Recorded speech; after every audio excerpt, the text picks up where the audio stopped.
This is the Dollemore Daily, and I'm Jesse Dollemore. Governor Glenn Youngkin is a special kind of slippery. Governor Glenn Youngkin is a special kind of charlatan. He rose to power on the back of Donald Trump and now doesn't even want to say Donald Trump's name in an interview. He is among the Republicans who are cowards. He's a special flavor. He's a special level of coward. He is your quintessential white male privilege clown who feels that he has an entitlement to public office. He's kind of a know-nothing to boot.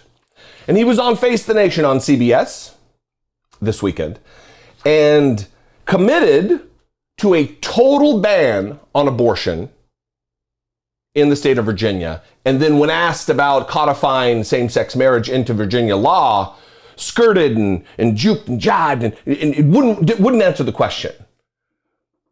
Now, the reason, I tell you what, we're going to play the clip. We'll get into the reason. Brace yourself for the first clip about abortion. Watch this.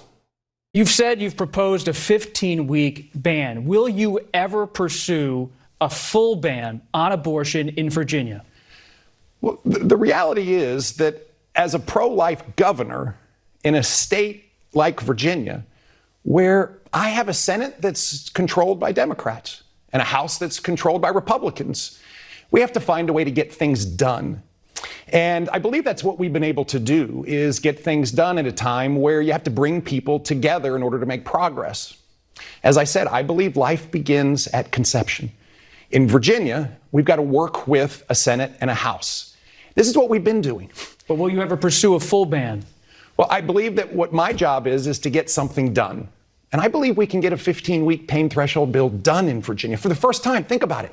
This was a state, again, that just 18 months ago was talking about enabling abortion all the way up through and including birth. And now we're able to talk about a 15-week pain threshold bill where a baby feels pain.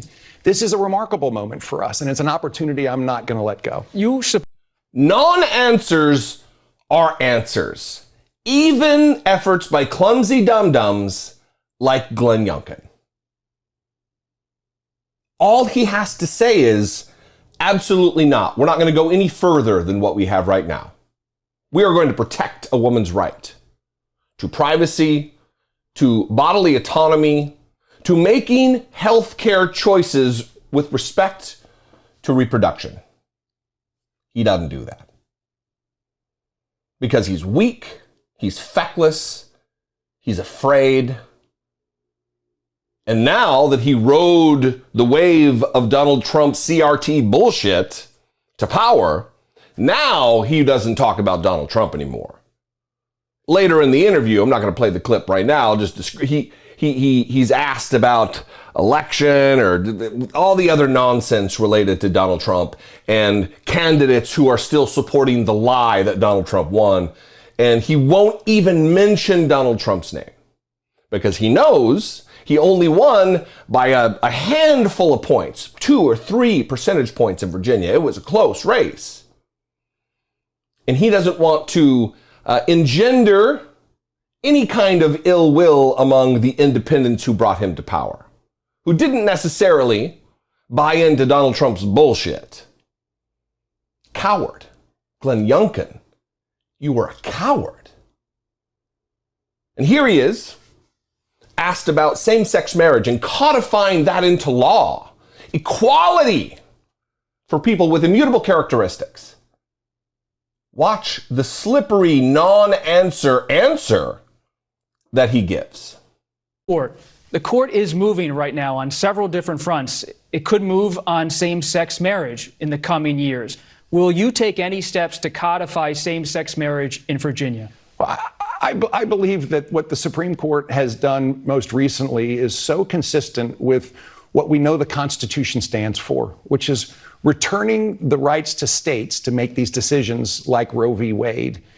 protecting, in fact, the right of lawmakers to make laws, not an executive branch to pass rules and regulations that overstep boundaries. This is Yes what or the no, Supreme though? Court has been Protect so same-sex focused marriage on. or not? In Virginia, we actually do protect same-sex marriage in Virginia. That's the law in Virginia, and therefore, as governor of Virginia, we protect same-sex marriage. I think what's happening right now is that there are so many elements that are trying to pull people apart, and we have a chance to pull them together. We'll be right. We have a chance to pull people together. Not you, Glenn Youngkin, because you're not answering the question. You didn't say yes or no, which means no. Because if it was yes, you would stand up for the rights of the LGBTQ community in your state. Especially in the South, it is buzzword central when someone starts talking about returning the rights of states to make decisions for themselves. You hear the argument that the Civil War wasn't about slavery, it was about states' rights. States' rights to do what? And further, all of this nonsense about what's already law in Virginia is just stupid. Because you know what was law about 2 weeks ago? Abortion. Protected by law in the United States until it wasn't. And that is the modus operandi. And that right there is the modus operandi of Republicans. That is what they want to do. They want to drag us back to the 1950s.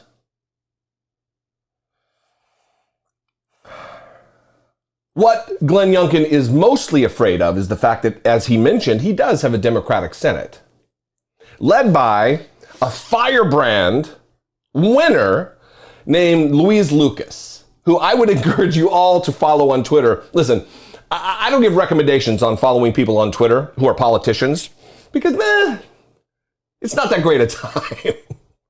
Her account is worth your time. She tweeted this: I love watching Governor of Virginia go on national TV and talk about what he can't do because of our Democratic state Senate. Cry harder, baby. That is some of the PG tweets that I've seen from her. To give you a flavor of just how good a time it is to follow Louise Lucas, who I do follow. And it is, to be more serious about it, it is important that we support at the state level politicians like Louise Lucas, who are at the tip of the spear fighting the fascism and the lies from idiots like Glenn Youngkin, who can't answer a simple question. Because it either indicates that he does not have any ideology within him to stand on, or that he's afraid of the things he actually believes. Really, I don't see any other options than those two. He's a liar and a coward. And he needs to be out in 3 years or whenever his election is up. And we need more people like Louise Lucas and Democrats in the Senate, in the state Senate. We need to flip the state house of Virginia. It is important, because they are the only thing that buttress the citizens of Virginia against more tyranny. What do you think? I'd love to know. You can call, leave me a brief voicemail. If you live in Virginia, I would really love to know what you believe about this. You can call, leave me a brief voicemail, 714-576-4054. Of course, you can email me daily@dollemore.com. I appreciate your time and attention today. As always, follow me on social media. I'm at Dollemore on Twitter and Instagram and TikTok.